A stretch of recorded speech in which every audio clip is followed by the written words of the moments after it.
Hey, my fam, what's up? It is Wednesday evening. Ugh, my cat is sharpening her claws on my couch. She's so annoying. Um, okay, it's Wednesday evening, and as promised, I am going to read you the article for the week. I'm going to read it out loud, and you can follow along on your own. I'm providing this as a service to you because I care about you, and I know that having stuff read to you out loud is helpful to some people. So if we were in person, I would be doing all of the reading out loud for the most part. I generally wouldn't just hand you something and say, read this. I would probably read it out loud and then we would talk about it as a class. So since we are unable to do that, I've been thinking it would be helpful if I provided some audio of me reading it anyway, so that if that's how you best, follow along with the reading or learn, then you have that option. So it's kind of like a cozy, like I got my tea and I got my, holiday lights and my plants, and I'm cozied up in my chair, and I'm going to read this out loud to you, and you can follow along if you want. And if you absolutely do not want to, then you do not have to. This is totally optional.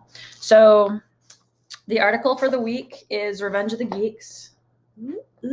Oh, there it is. It's in the My Perspectives book. So you can pull out your My Perspectives book, and it's on page 225, or you can pull it up online. It's the same exact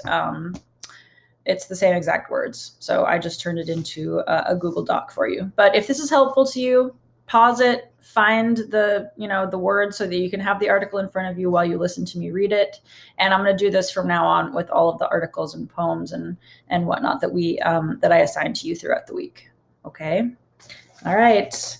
Revenge of the Geeks by Alexander Robbins on page 225. Follow along if you feel like it. Many popular students approach graduation day with bittersweet nostalgia. Excitement for the future is tempered by fear of lost status.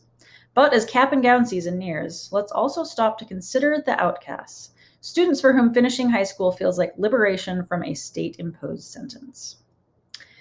In 7 years of reporting from American middle and high schools, I've seen repeatedly that the differences that cause a student to be excluded in high school are often the same traits or skills that will serve him or her well after graduation. Examples abound. Taylor Swift's classmates left the lunch table as soon as she sat down because they disdained her taste for country music. Last year, the Grammy winner was the nation's top-selling recording artist. Students mocked Tim Gunn's love of making things. Now he is a fashion icon with the recognizable catchphrase, "Make it work." J.K. Rowling, author of the best-selling Harry Potter series, has described herself as a bullied child, quote, who lived mostly in books and daydreams, end quote. It's no wonder she went on to write books populated with kids she describes as outcasts and comfortable with being so. For many, says Sacred Heart University psychology professor Catherine LaFontana, high school is the first foray into the adult world where kids have to think about their own status. And for teenagers, say LaFontana, who studies adolescent peer relationships and social status, quote, the worst thing in the world is to be different from other people. That's what makes someone unpopular, end quote. In the rapidly conformist school environment, the qualities that make people different make them targets.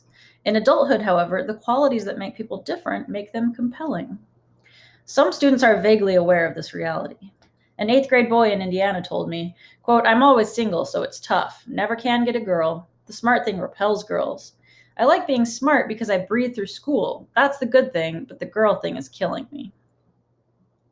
It's hard to know when you're in high school that the smart thing is likely to translate into later success, or that the girl thing is bound to improve. That's why it's up to adults to convey constantly to teenagers that the characteristics that marginalize them can pay off after graduation. Geeks profit from their technological know-how.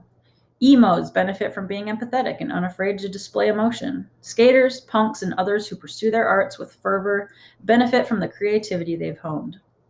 Gamers have learned both problem-solving skills and the ability to collaborate through collective intelligence. In the adult world, being out is in. Geek chic and nerd merch are on the rise. Nerdcore hip-hop artists have penetrated mainstream consciousness, and the nerd prom, is known as Comic-Con, draws high-profile celebrities and throngs of smitten fans. They're all part of what Jerry Hawkins, creator of the Penny Arcade webcomic and video game conference, calls the social pariah outcast aesthetic. Adults tend to be mature enough to recognize that there would be no progress, cures for diseases, ways to harness new energy sources, without people who are different. Successful scientists think distinctively. So, what happens to high school's popular students? Research shows that they are more likely than outsiders to conform, which can also mean they're less likely to innovate. They are more likely to be both targets and instigators of aggression, whether physical or relational, which includes rumors, gossip, and backstabbing. They are more likely to drink and engage in other risky behaviors. Students who are popular and involved in aggression are less likely to do well in school. Psychologists point out that high status cliques teach the exclusionary behavior that may be the foundation for eventual racism, anti Semitism, sexism, and other forms of bigotry. That's not to say, of course, that popularity in high school necessarily leads to mediocrity or worse in adulthood. But neither is there necessarily something wrong with a student merely because he is excluded by classmates. We don't view a saxophonist as musically challenged if he can't play the violin. He's just a different kind of musician. A sprinter is still an athlete even if she can't play basketball. She's just a different kind of athlete. Similarly, we might acknowledge that students who don't follow the popular crowd's lead aren't any less socially successful, they're just a different kind of social. The education landscape would be so much more bearable if students could understand this, and if schools found better ways to nurture kids who reject the in-crowd image. The worst aspect of the treatment of student outsiders isn't the name calling. It isn't the loneliness. It isn't even the demise of attitudes and programs that are important for fostering creativity and independence. The most heartbreaking consequence of this treatment is that tens of thousands of students, imaginative, interesting, impressionable people, think that they have done or felt something wrong. It's not enough to merely tell them that in the real world it gets better. They need to know before graduation that being different is not a problem, but a strength. Love that article. So I'm just going off the top of my head, but I believe the three questions that follow that are, what is the author's theme or argument? So basically, like, what's your main takeaway from the article? What is she trying to say? Then I ask you to back it up with two pieces of evidence from the article. And then I ask for your own opinion. Do you agree with her? Do you agree with the premise or argument that she lays out in her article? All right. I'm thinking of you all. I hope that you're having a good evening, and I'll see you very soon. All right. Bye.